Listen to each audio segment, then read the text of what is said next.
Hey everyone, welcome back. Welcome to another exciting video. And इस video के अंदर हम बात करने वाले हैं back of the envelope estimates के बारे में। ये particular topic that is back of the envelope estimates एक बहुत ही इंपॉर्टेंट एंड ओवरलुक्ड टॉपिक है in system design.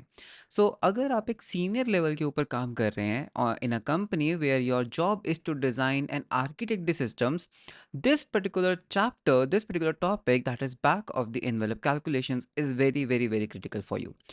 This particular thing is something जो बहुत सारे freshers miss out करते हैं, and this is something that you should actually do before designing a system.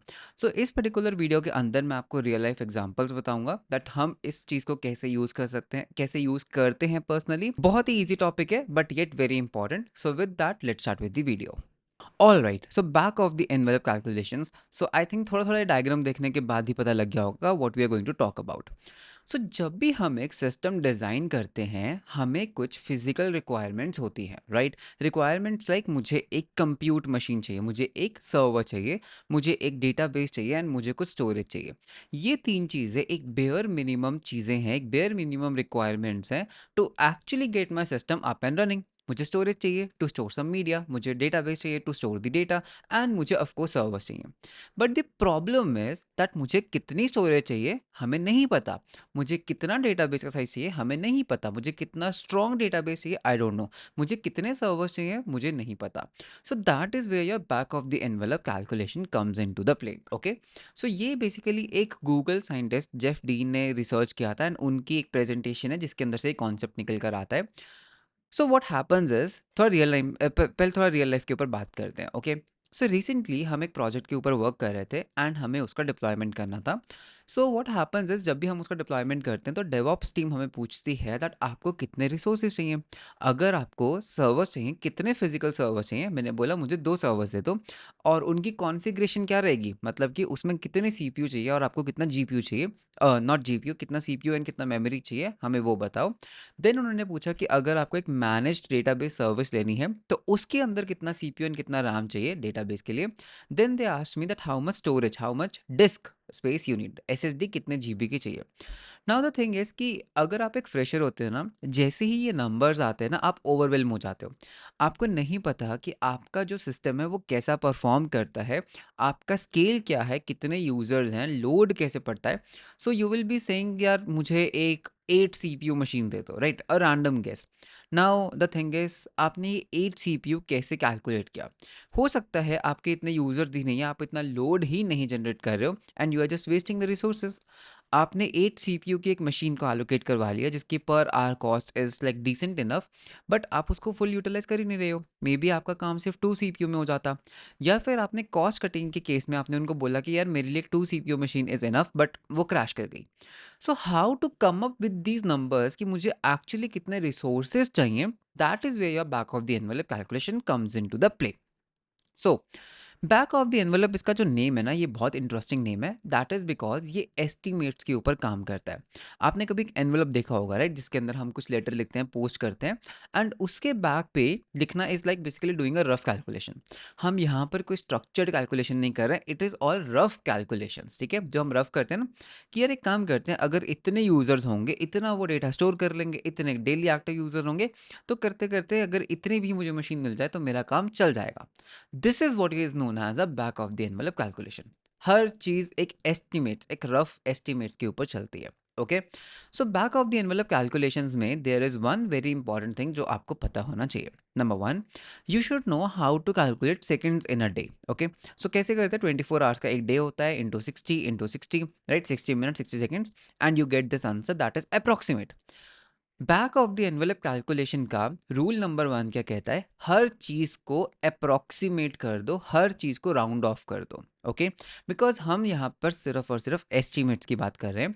यहाँ पर अगर आपके पास नंबर कुछ ऐसा दिख रहा है that is 8 lakh 60, this is what number 86,400, तो आप उसको एस्टिमेट, आप उसको राउंड ऑफ कर सकते हो to 1 lakh. There are approximately 1 lakh seconds in a day. Okay, तो इस तरह से आप उसको क्या करते हो, you actually reduce it down. Secondly, you should know these terms कि 1 बाइट के अंदर कितने बिट्स होते हैं, 1 किलोबाइट के अंदर कितने बाइट्स होते हैं, 1 एमबी के अंदर कितने केबीज होते हैं, जीबी को एमबी में कैसे कन्वर्ट करते हैं, टेराबाइट्स में जीबी का क्या रोल है, and what is the relation behind PB, petabytes and terabytes. Okay, so ये कुछ इस तरह से काम करता है कि जो आपका बाइट होता है that is to the power 10, kilobyte is 1000, megabytes is a million, gigabytes is a billion, terabytes is a trillion and petabytes is a quadrillion. कैसे? हम बेसिकली हर एक में 1000 को मल्टीप्लाई करते जा रहे हैं। That is how your K B, M B, G B, terabytes and petabytes are made. Okay, okay. So when you have this knowledge, okay, when you have this particular knowledge, you are kind of ready to do the back of the envelope calculation.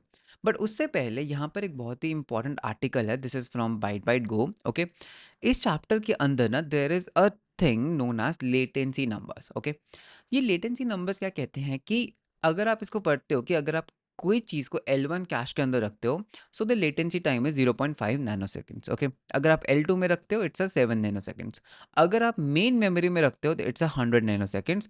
अगर हम यहाँ पे compression की बात करते हैं this is the number, and थोड़ा नीचे चलते हैं डिस्क सीक की बात करते हैं तो it is 10 milli seconds.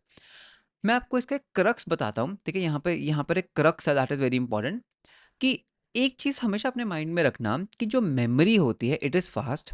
Okay, memory हमेशा फास्ट होती है, that is your RAM, and the disk is slow. That is the reason कि डेटाबेस में से जब हम कुछ क्वेरी करते हैं इट टेक्स टाइम, बट जब हम रेडिस में से क्वेरी करते हैं it is faster because memory है। बट मेमोरी वॉलेटाइल होती है, एंड जो डिस्क होती है वो अपनी मेमोरी को रिटेन करती है, जो वो अपने डेटा को फॉर एवर रिटेन करती है। Okay, so that is a trade off. Avoid disk seeks if possible, because यहाँ पर फिर आपकी लेटेंसी इंक्रीज होगी। Simple compression algorithms are fast, तो अगर आप किसी तरह का कंप्रेशन इम्प्लीमेंट कर रहे हो अपने सिस्टम के अंदर, जितना सिंपल एल्गोरिदम होगा उतना ही फास्ट होगा। More complex compression, okay, more time it will take.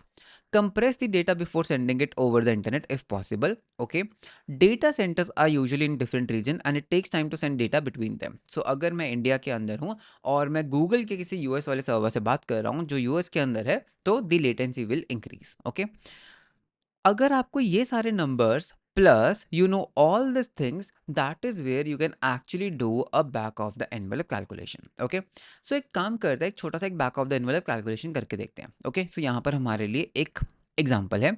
Estimate करो ट्विटर का QPS, क्वेरी पर सेकेंड, एंड स्टोरेज रिक्वायरमेंट्स। सो अगर आपको बोला जाए कि भाई हम एक ट्विटर बनाने वाले हैं, सो एक काम करते हैं, हमें ट्विटर करना एक back of the envelope calculation करना है। तो हम कैसे करते हैं, पहले हम कुछ एजम्पशंस लेते हैं बेस्ड ऑन द डेटा। सो हमारी एजम्पशंस क्या है कि 300 मिलियन मंथली एक्टिव यूजर्स हैं। ओके, हमारे पास कितने मंथली एक्टिव यूजर्स हैं, 300 मिलियन। तो क्या है मतलब बैक ऑफ द एनवेलप में हम बस इसको नोट डाउन करते रहेंगे। 50% यूजर्स हैं जो डेली यूज करते हैं, बिकॉज ऑफ कोर्स अगर 300 मिलियन एक्टिव यूजर्स हैं इट डजंट मीन कि हर कोई रोज चलाता है। सो 50% लोग ऐसे हैं जो एक्टिव हैं और जो रोज यूज करते हैं। Now this 50% is a rounded off number, ऐसा जरूरी नहीं कि 50 हो, ये 40% भी हो सकता है, 60 भी हो सकता है, इट्स जस्ट एन एवरेज कि हमने 50 ले लिया। Users post 2 tweets per day on an average. तो यार देखो, अगर 50% लोग रोज यूज कर रहे हैं तो 2 ट्वीट्स पर डे एक एवरेज है। अब दो एक एवरेज है, 1 भी हो सकता है, 0 भी हो सकता है, 4 भी हो सकता है, but 2 tweets per day is an average. Okay, जिसमें से 10% ट्वीट्स के अंदर फोटोज या मीडिया होती है। 10% लोग ऐसे हैं जो अपने ट्वीट्स के अंदर फोटोज भी डाल रहे हैं, वीडियोस भी डाल रहे हैं, so it contains a media, and हमें अपने डेटा को ना एटलीस्ट 5 ईयर्स के लिए स्टोर करना है। सो एस्टिमेशन स्टार्ट करते हैं। हमारे पहले हम निकालते हैं डेली एक्टिव यूजर्स। ओके, सो हमारे डेली एक्टिव यूजर्स कितने हैं, 300 million. Okay, into 50%, that is 150 million. कैसे आए, मंथली हमारे 300 मिलियन एक्टिव यूजर्स थे जिसमें से 50% लोग डेली यूज करते थे, तो हमारे डेली एक्टिव यूजर्स DAU कितना आया, 150 मिलियन। ठीक है, 300 मिलियन का 50% हमने कर दिया 150 मिलियन। अब ट्वीट के क्वेरी पर सेकंड निकालते हैं भाई, अगर 150 मिलियन यूजर्स हमारे डेली एक्टिव हो रहे हैं एंड वो 2 ट्वीट्स कर रहे हैं per day, that is comes to 3500 approx, again approx 3500 tweets per second. Nice, so that means आपको अपना डेटाबेस एक ऐसे स्केल पर रखना है जहां पर आप उसके अंदर 3500 इंसर्ट ऑपरेशंस हर सेकंड कर पाओ। ठीक है, रीड एंड वो सब चीज़ें अलग हैं, ये सिर्फ एक इंसर्शंस हैं कि 3500 ट्वीट्स पर सेकंड कर पाओ, तो this should be the scale of your database, okay. And यहाँ पर हम एक और चीज़ निकालते हैं, that is known as a peak QPS. Peak QPS का मतलब क्या होता है? लेट्स से सडनली एक इवेंट हुआ, okay, may be Donald Trump ने कुछ अनाउंस किया या फिर कुछ एक ग्लोबली कुछ इवेंट हुआ, जिससे क्या हुआ, लोगों ने ज़्यादा ट्वीट करना स्टार्ट कर दिया, सडनली ज़्यादा ट्वीट करना स्टार्ट कर दिया। सो हम क्या कर सकते हैं, हम एक पीक निकाल सकते हैं कि भाई अगर एकदम से हमारा क्यूपीएस विच इज़ 3500, अगर वो डबल कर दें, एकदम से कुछ हुआ, लोग ज़्यादा एक्टिव हुए, उन्होंने ज़्यादा ट्वीट करना शुरू किया, सो हमारा पीक क्या होगा, उसको डबल करके देख लेते हैं, अप्रॉक्स अप्रॉक्स 7000 पीक क्वेरी पर सेकेंड। सो दैट मीन्स अगर आपका कभी पीक रीच होता है, your system should be highly available enough कि वो 7000 क्वेरीज पर सेकेंड को हैंडल कर पाए। So this was your first back of the envelope calculation जो आपने ट्वीट के लिए किया। अब यहाँ पे स्टोरेज का भी कर लेते हैं, ठीक है। स्टोरेज के केस में देखो क्या होता है, आप क्या स्टोर करोगे, हर ट्वीट की एक आईडी होगी जो कि है 64 बाइट्स की, यूयूआईडी काइंड ऑफ अ थिंग। फिर हर ट्वीट के अंदर अप्रॉक्सीमेट जो टेक्स्ट हम डालते हैं वो 140 बाइट्स का होता है, ठीक है, एवरेज ले सकते हो। एंड यूजर लेट से 1 MB का मीडिया अपलोड करते हैं, सो एवरेजेस हैं। तो मीडिया स्टोरेज कैसे निकलेगा यार, 150 मिलियन यूजर्स एक्टिव हैं डेली, वो रोज 2 ट्वीट करते ही करते हैं, जिसमें से 10% ट्वीट के अंदर क्या है, मीडिया अवेलेबल है, right. 10% of the tweets contain media. अगर 1 MB का, अगर 1 MB का मीडिया है तो 30 TB पर डे।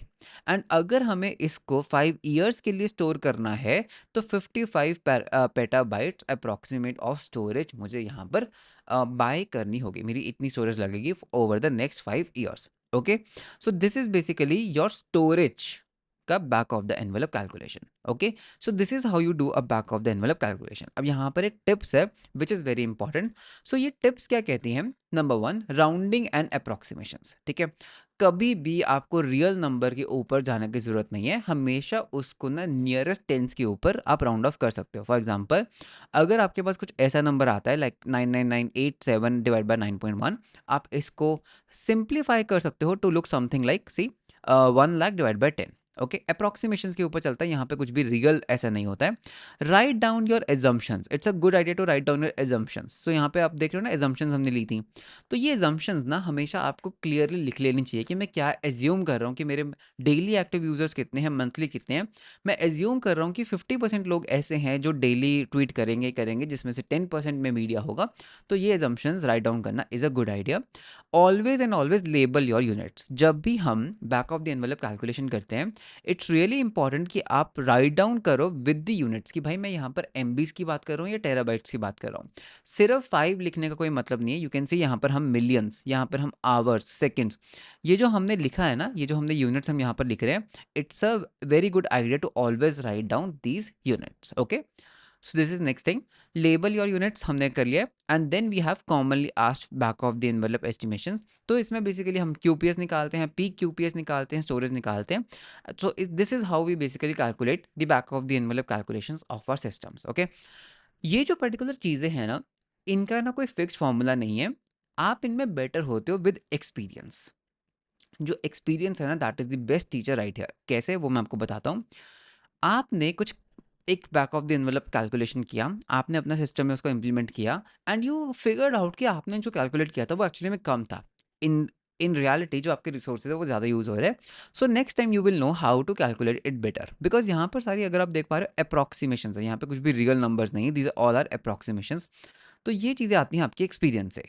तो दिस इज समथिंग, पर्सनली बता रहा हूँ, मुझे नहीं पता था इसको back of the envelope calculations कहते हैं। This is something we have been doing for a long time, but ठीक है, इसका एक स्टैंडर्ड नेम है back of the envelope calculations. So DevOps teams हमेशा हमसे पूछती है कि आपको कितने सर्वर्स चाहिए, how many servers, okay, how many servers, number 1, okay. Configuration of a server, configuration of the server, how much storage do you need, and जो आपका डेटाबेस है जो हम यूजुअली मैनेज यूज़ करते हैं, तो उस डेटाबेस की कॉन्फ़िगरेशन भी हमें बता दो। तो क्या होता है, जब हमारे पास कोई डेटा अवेलेबल नहीं होता ना, I always start with bare minimum, ठीक है। मैं पहले ही हमेशा अपने सिस्टम्स को बहुत ऊपर हाई लेवल पे नहीं लेके जाता। The reason is, number 1, cost, number 2 is, मैं देखना चाहता हूँ कि लेस रिसोर्सेज अवेलेबिलिटी के अंदर हमारा जो कोड है, हमारा जो लॉजिक है, वो कैसा परफॉर्म कर रहा है। So usually it's a good starting point कि अगर आप एक 2 CPU मशीन ले लेते हो, ठीक है। अगेन, एस्टिमेशंस, ओके, एंड मैं 4 जीबी रैम ले लेता हूँ with डिसेंटेस्ट storage, let's say 256, Dave environment ही तो है ना, तो 256 ऑफ जीबी। तो हम अपना पूरा का पूरा जो सिस्टम है इसमें रन करते हैं, एंड डेव एनवायरनमेंट के अंदर हमारे पास कितने यूजर्स होते हैं, 8 to 10 यूजर्स होते हैं। देन वी मॉनिटर इट, जब ये डिप्लॉय हो जाता है वी मॉनिटर इट कि अगर 8 to 10 यूजर्स इसको यूज़ कर रहे हैं तो हमारा कितना एवरेज सीपीयू यूटिलाइजेशन जा रहा है, एवरेज सीपीयू यूटिलाइजेशन, एंड हम मॉनिटर करते हैं एवरेज हमारा द क्वेरीज पर सेकेंड, नेटवर्क इन नेटवर्क आउट, तो वो हम चीज़ें कैलकुलेट करते हैं, तो एवरेज मेमोरी को हम ले लेते हैं। अगर हमें लगता है कि यार ये तो 8 to 10 यूजर्स में ये फुल हो गया, तो वी गॉट अ नंबर कि ठीक है यार 8 to 10 यूजर्स के लिए दिस इज द नंबर। तो अगर कल को जब हम इसको प्रोडक्शन पे लेके जाएंगे, if now I am assuming कि यार 100 यूजर्स तो साइन अप करेंगे, जिसमें से सिर्फ 30% यूजर्स ऐसे होंगे जो रिटर्न करेंगे, 30% हमारा डेली एक्टिव यूजर होगा, तो उस हिसाब से we can calculate that okay, that means 30 users are using it. तो अगर 10 यूजर्स के लिए इतना था तो हम उस हिसाब से इसको थोड़ा सा और अपग्रेड करके रख सकते हैं। सो इस तरह की चीज़ें को कहते हैं back of the envelope calculations, and this is the name, ठीक है। So I hope that you got the gist कि मैं इस वीडियो में क्या बताना चाहता था, and what is the gist behind, what is the idea behind the back of the envelope calculations. So बहुत सारे आर्टिकल्स आपको यहाँ पर मिल जाएंगे, बहुत सारे रेफरेंसेस आपको यहाँ पर मिल जाएंगे। You can see this is by Jeff Dean Google pro tip using the back of the envelope calculations to choose the best design. So this is something you can see, okay. तो यहाँ पर ये एक article है, don't worry, इसका आपको जो link है वो मिल जाएगा। तो this is one thing. Second thing is latency numbers every program should know, system design primer. So बहुत सारी यहाँ पर रेफरेंसेज हैं which you can basically read out, okay. So let me know in the comments आपको ये video कैसा लगा। It was a very short video but yet very important concept video for system design people. सो मिलते हैं हम आपको next video के अंदर। वीडियो अगर आपको अच्छा लगा तो लाइक एंड सब्सक्राइब ज़रूर करना, एंड मिलते हैं आपको नेक्स्ट वीडियो के अंदर। Until then bye bye and take care.